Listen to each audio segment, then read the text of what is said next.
Hello friends, welcome to our YouTube channel Shivam tax solutions. दोस्तों, आज का हमारा टॉपिक है एनपीएस के टैक्स बेनिफिट।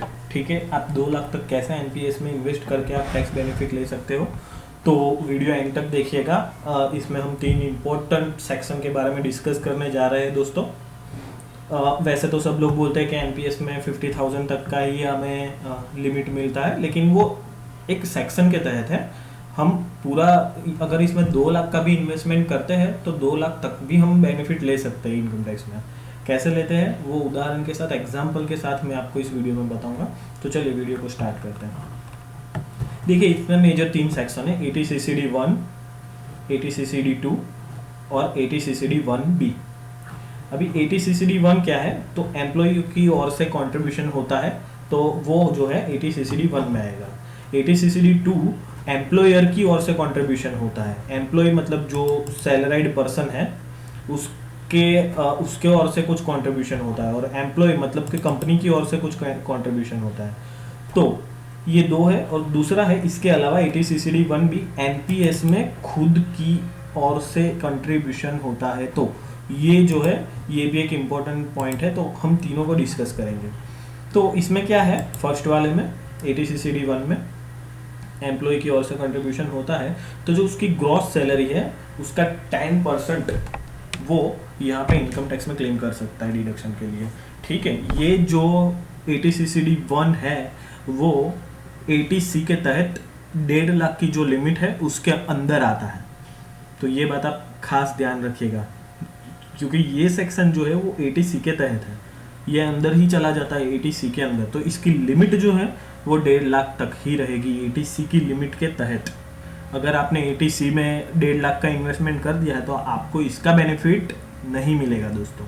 ठीक है, अगर एटीसी में आपका 1 लाख तक का ही है डिडक्शन, ठीक है, एलआईसी का आपका कोई पॉलिसी 1 लाख तक का, और यहाँ पे आप 50,000 का दूसरा ले रहे हो, तो वो जाएगा सीधा एटीसी में ही जाएगा। भले आप एटीसीसीडी 1 के कॉलम में आप उसको लिखेगा, लेकिन वो कहलाएगा एटीसी का ही एक पार्ट। तो ये कंफ्यूजन अभी निकल गया होगा। एटीसीसीडी 1 जो है वो सेक्शन एटीसी के तहत ही आता है। दूसरा देखेंगे एटीसीसीडी 2, एम्प्लॉयर की ओर से कंट्रीब्यूशन होता है, तो इसमें कोई लिमिट नहीं है ये सेक्शन में दोस्तों। ठीक है, एम्प्लॉयर जितनी आपकी सैलरी ज़्यादा होगी उतना ही आपका इसमें एम्प्लॉयर का कंट्रीब्यूशन ज़्यादा होगा। तो इसमें कोई मैक्सिमम लिमिट सेट नहीं है। इसमें भी सेम रूल है जैसे हमने यहाँ पे देखा, 10% ऑफ ग्रोस सैलरी। ठीक है, ये सेक्शन 80C के तहत 1.5 लाख के तहत नहीं आता है, और सेक्शन 80CCD 1 ये जो है उसके तहत भी ये नहीं आता है, जिसमें 50,000 की एक्स्ट्रा लिमिट है। ये पूरा अलग ही है, और इसका आपको जो लाभ है वो भी टैक्स बेनिफिट है, वो भी अलग से ही मिलेगा। इसमें ये लिखा है। ठीक है, अगर कोई सरकारी केंद्रीय सरकारी कर्मचारी है तो उसके लिए 10 की जगह पे 14% की हिसाब से कैलकुलेशन होगा। ठीक है, सेल्फ एम्प्लॉयड इस धारा के तहत लाभ नहीं ले सकते। ठीक है दोस्तों, अगर बिजनेसमैन है तो वो इसमें लाभ नहीं ले सकता, क्योंकि क्लियरली यहाँ पे लिखा हुआ है कि एम्प्लॉयर की ओर से कंट्रीब्यूशन। तो बिजनेस वाला कोई जॉब नहीं करता है, ठीक है, वो उसका खुद का बिजनेस है, तो वो इसके अंदर एलिजिबल नहीं होगा। और उसके अलावा जो है वो खुद से इन्वेस्टमेंट करता है एटीसीसीडी 1 भी, तो यहाँ पे 50,000 तक का अधिकतम टैक्स बेनिफिट वो ले सकता है। यह जो लिमिट है वो सेक्शन 80C के तहत नहीं आती है। यह टैक्स बचत केवल एनपीएस में खुद से किए गए निवेश के लिए ही है। अगर सेल्फ खुद से वो पैसा भरता है एनपीएस में, तो सेक्शन 80CCD 1B में सेक्शन 80C के अलावा एक्स्ट्रा 50,000 तक का टैक्स बेनिफिट ले सकता है। तो दोस्तों आप देख लीजिए, यहाँ पे आपने 2 लाख का भी इन्वेस्टमेंट किया है, ठीक है, तो 1.5 तो आप वहाँ पे क्लेम कर ही सकते हो एटीसी में। दूसरा, आप एटीसीसीडी 1B में भी 50,000 का क्लेम कर सकते हो। अभी हम इसको एग्जांपल की ओर से समझेंगे। ठीक है, सेक्शन 80C आपने जो एलआईसी में निवेश किया है 1.5 लाख रुपीज़, सेक्शन 80CCD 1 50,000 रुपये एम्प्लॉय द्वारा आपके एनपीएस अकाउंट में निवेश किया है। सेक्शन 80CCD 1B 50,000 रुपये एनपीएस में खुद से निवेश किया गया है। सेक्शन 80CCD 2 70,000 रुपये, ठीक है, एम्प्लॉयर द्वारा आपके एनपीएस अकाउंट में निवेश किया गया। तो टोटल बेनिफिट कितना हुआ यहाँ पे, तो कुल टैक्स बेनिफिट हुआ 2,70,000 रुपये। कैसे हुआ, तो एटीसी सेक्शन 80C जो है 1.5 लाख, 80CCD 1 जो कि गिना जाता है सेक्शन 80C में, तो वो यहाँ पे 1.5 लाख की लिमिट में आ गया, तो ये 50,000 का कोई मतलब नहीं है। ठीक है, वो 1.5 लाख में आ गया। ATCCD1 भी यह 50,000 एक्स्ट्रा है, मैंने बताया था आपको, इसमें कोई लिमिट नहीं है, ठीक है। इसमें सेक्शन 80C में ये नहीं आता है। ATCCD1 भी खुद से इन्वेस्ट किया है NPS में, तो यहाँ पे 50,000 तक का एक्स्ट्रा बेनिफिट ले सकता है। तो ये हुआ आपका 2 लाख, और ये ATCCD2 70,000 रुपये जो कि एम्प्लॉयर द्वारा है, इसमें कोई लिमिट नहीं है। जितना आपका सैलरी होगा, ठीक है, ज़्यादा उतना आपको यहाँ पे 10% या 14% के हिसाब से अगर गवर्नमेंट केंद्रीय सरकार के कर्मचारी है तो मिलेगा। तो कुल मिला के यहाँ पे टैक्स बेनिफिट हुआ 2,70,000। अभी हम इसको 4 एग्जाम्पल की ओर से अलग अलग टाइप से समझेंगे, ठीक है। यहाँ पे मैंने पर्टिकुलर लिख दिया है, PPF में इन्वेस्ट किया है एग्जाम्पल 1 में 1 लाख रुपीज़, LIC में इन्वेस्ट किया है 50,000, NPS सेल्फ इन्वेस्टमेंट है 50,000 रुपये, NPS बाय एम्प्लॉयर कुछ नहीं है। तो यहाँ पे इफेक्ट क्या आएगा, ATC में 1.5 लाख रुपये आएगा, ठीक है। ये 1.5 लाख कहाँ से आया, तो 1 लाख PPF और 50,000 LIC। और दूसरा NPS में यहाँ पे सेल्फ इन्वेस्टमेंट किया है, सेल्फ इन्वेस्टमेंट है तो सेक्शन उसका है ATCCD1B। तो यहाँ पे उसने 2 लाख का इन्वेस्टमेंट किया, उसको टोटल टैक्स बेनिफिट 2 लाख का मिला। दूसरा एग्जांपल देखते हैं, PPF में 1 लाख, LIC में 50,000, NPS बाय एम्प्लॉयर में 60,000। यहाँ पे कैसे आएगा, तो ये हो गया हमारा ATC का, PPF और LIC 1.5 लाख रुपये, ठीक है। और सेक्शन ये जो है एम्प्लॉयर वाला वो जाएगा सेक्शन ATCCD2 में, तो यहाँ पे 60,000 रुपीज़। तो टोटल हो गया इन्वेस्टमेंट 2,10,000, और यहाँ पे टोटल टैक्स बेनिफिट भी उसको मिला 2,10,000। तीसरा एग्जांपल देखते हैं हम, PPF में किया 70,000 का इन्वेस्टमेंट, LIC में किया 30,000 का इन्वेस्टमेंट, और NPS सेल्फ में किया 1,50,000 का इन्वेस्टमेंट, और NPS बाय एम्प्लॉयर में किया 40,000 का इन्वेस्टमेंट। यहाँ पे उसने टोटल इन्वेस्टमेंट किया है 2,90,000 का, लेकिन यहाँ पे उसको टैक्स बेनिफिट मिला है सिर्फ 2,40,000। कैसे, तो 1 लाख यहाँ पे 70,000 और 30,000 PPF और LIC मिला के 1 लाख हुआ। ATCCD1, ठीक है, यहाँ पे ATCCD1 कितना है, सेल्फ इन्वेस्टमेंट उसका 1.5 लाख है। तो दूसरा 50,000 यहाँ पे लिखा है, ठीक है। क्यों लिखा है, तो यहाँ पे 1 लाख तो ले लिया उन्होंने, समझे आप।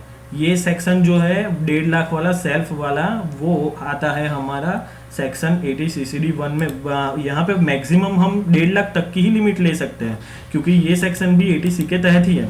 तो यहाँ पे 50,000 रुपये, दूसरे 50,000 रुपये आएंगे ATCCD1B में, यहाँ पे 1.5 लाख का इन्वेस्टमेंट है, देखिए सेल्फ में। तो यहाँ से हम दूसरे 50,000 भी लेंगे, ATCCD1B में सेल्फ का है, तो वहाँ पे लिमिट 50,000 की है। तो यहाँ पे हमें 1.5 लाख जो हमने इन्वेस्टमेंट किया था उसमें 1 लाख हमने इसको कंसिडर कर लिया है। यहाँ पे 50,000 एक्स्ट्रा इन्वेस्टमेंट है NPS में यहाँ पे, और NPS बाय एम्प्लॉयर जो है वो 40,000 है, ठीक है। तो 40,000 वहाँ पे हमने दे दिया जो है सेक्शन ATCCD2। तो यहाँ पे 2,90,000 का इन्वेस्टमेंट, वहाँ पे टैक्स बेनिफिट उसको मिला 2,40,000 का। अभी फोर्थ एग्जांपल देखते हैं, NPS बाय सेल्फ 2 लाख रुपए उसने डाल दिए सेल्फ में, अपने खुद से इन्वेस्ट कर दिए, और NPS बाय एम्प्लॉयर यहाँ पे 75,000 है। तो ATCCD1 जो कि ATC के तहत ही आता है, उसमें आपको 1.5 लाख का यहाँ पे लिमिट मिल गया है। आपने यहाँ से 2 लाख का 1.5 लाख सीधा यहाँ पे ले लिया, और 50,000 का दूसरा सेल्फ ATCCD1B में भी मिलता है आपको दोस्तों। तो यहाँ से दूसरा 50,000 भी हमने यहाँ पे कंसीडर कर दिया। तो हमने 2 लाख का सेल्फ में किया था इन्वेस्टमेंट, 2 लाख रुपए हमने टोटली यहाँ पे टैक्स बेनिफिट के लिए कंज्यूम कर लिए। और यहाँ पे दूसरा है NPS बाय एम्प्लॉयर, जिसमें तो आपको पता है कि कोई लिमिट नहीं है, तो 75,000 वो उसको मिलेगा। तो यहाँ पे टोटल इन्वेस्टमेंट हुआ है 2,75,000 का, और यहाँ पे टोटल बेनिफिट भी उसको मिला है 2,75,000। तो कुल मिलाकर ये 4 एग्जांपल आपको इसके लिए मैंने दिए हैं कि आप प्रॉपरली इसको समझ सके। अभी मुझे लगता है कि कोई इसमें आपको कोई कंफ्यूजन नहीं होगा, ये पूरा आपको NPS का टैक्स बेनिफिट का जो सिस्टम है वो आपको पता चल गया होगा। चलिए आगे जाते हैं। टैक्स फ्री रिटर्न, निवेश करते समय पर भी और पैसा निकालते समय पर भी कोई टैक्स नहीं लगता। ये टीयर 1 की बात है दोस्तों, ठीक है। ये जो भी हम डिस्कस कर ले टीयर 1 के लिए डिस्कस कर लें। टीयर 2 आपको सबको पता है कि वो टैक्सेबल है, ठीक है। मतलब रिटायरमेंट के समय पर 60% लमसम ऑफ विड्रॉल पर कोई कैपिटल गेन टैक्स देना नहीं होगा। जो भी रिटायरमेंट के टाइम पर आपकी एज 60 हो जाएगी, उसके बाद जब NPS का टाइम पूरा हो जाएगा और आप वहाँ से विड्रॉ करोगे 60%, तो उस पर कोई कैपिटल गेन टैक्स नहीं लगेगा, ठीक है। और पार्शियल विड्रॉल भी आप करते हो तो कोई टैक्स देना नहीं होता है वहाँ पे। लेकिन एक इम्पोर्टेंट चीज़, जो आप एन्युइटी खरीदते हो 40% वाली रिटायरमेंट के बाद, ठीक है, 60% तो आपने लमसम निकाल लिया, आपका 40% जो बचा आपको उसका एन्युइटी खरीदना ही होगा, ये रूल्स है उसमें। तो वो आप जो एन्युइटी खरीदोगे और उससे जो मंथली पेंशन आएगा वो टैक्सेबल होगा, कैसे टैक्सेबल होगा, तो आपके स्लैब रेट के हिसाब से जो टैक्स यहाँ पे देने के लिए आएगा वो आपको टैक्स देना होगा। सपोज मान लीजिए कि आपको 50,000 रुपीज़ आ रहा है ईयरली पेंशन, तो यहाँ पे स्लैब रेट हमारा 2,50,000 तक का कोई लिमिट है, तो आपको कोई टैक्स नहीं लगेगा। 2,50,000 तक का भी आपको पेंशन आता है तो भी आपको कोई टैक्स नहीं लगेगा। ठीक है, तो ये जाएगा स्लैब रेट के ऊपर। समझ में आ गया? जो भी आप 40% वाली एन्युइटी प्लान खरीदते हो और फिर जैसे ही आपको पेंशन स्टार्ट हो जाएगा तो आपको उस पर इनकम टैक्स के स्लैब रेट के हिसाब से टैक्स देना होगा। और 60 ईयर की एज यानी कि आप सीनियर सिटीजन हो गए तो उसमें तो 3 लाख का लिमिट है। ओके, अभी और बढ़ेगा, नेक्स्ट जो भी अभी हमारा आएगा उसमें 5 लाख तक भी कोई टैक्स नहीं है। ठीक है, हमें रिबेट मिलती है। तो ये सब चीज़ें कि उतना आपको अगर पेंशन मिलेगा तो उसमें तो आप स्लैब रेट के हिसाब से टैक्सेबल में आ ही नहीं रहे हो, तो वहाँ पे आपको टैक्स नहीं लगेगा। मतलब लेकिन इसका मतलब ये नहीं है कि आपको ये इनकम शो नहीं करनी है। ये पेंशन इनकम आपको अपना ITR फाइल करते समय पेंशन इनकम शो करनी है, ये टैक्सेबल है। ठीक है, यह सब जो है NPS Tier 1 में कवर होता है। अब हम बात करते हैं कि NPS Tier 2 जो एक इन्वेस्टमेंट की तरह काम करता है। ठीक है, लाइक GPS, आप इसमें कितना भी पैसा डाल सकते हो और ज़रूर पड़ने पर कितना भी पैसा निकाल सकते हो। और एक खास बात आपको बता दे, NPS Tier 2 में कोई टैक्स बेनिफिट नहीं मिलता है दोस्तों। ठीक है, ये एक म्यूचुअल फंड की तरह काम करता है। दूसरा, NPS Tier 1 अकाउंट ओपन होने के बाद ही आप Tier 2 अकाउंट ओपन कर सकते हो। Tier 1 ओपन होना जरूरी ही है, उसके बगैर आप Tier 2 ओपन नहीं कर सकते। ये एक दूसरा है। और Tier 2 NPS अकाउंट खुलवाने के लिए आपको मिनिमम 1,000 रुपीज़ का इन्वेस्टमेंट करना होगा। तो कुल मिला के ये था NPS का टैक्स बेनिफिट। आप कैसे 2 लाख तक का यहाँ पे टैक्स बेनिफिट ले सकते हो, ये मैंने आपको पूरा डिटेल में समझा दिया है। मुझे लगता है कि इसमें अभी कोई डाउट नहीं होगा आपको। अगर डाउट है तो कमेंट में लिखिए, मैं आपका आंसर ज़रूर दूंगा आपके क्वेश्चनों का। ठीक है, और वीडियो अच्छा लगा है तो लाइक कीजिए, कमेंट कीजिए, सब्सक्राइब कीजिए। ठीक है, और वीडियो को ज़्यादा से ज़्यादा शेयर कीजिए। थैंक यू दोस्तों।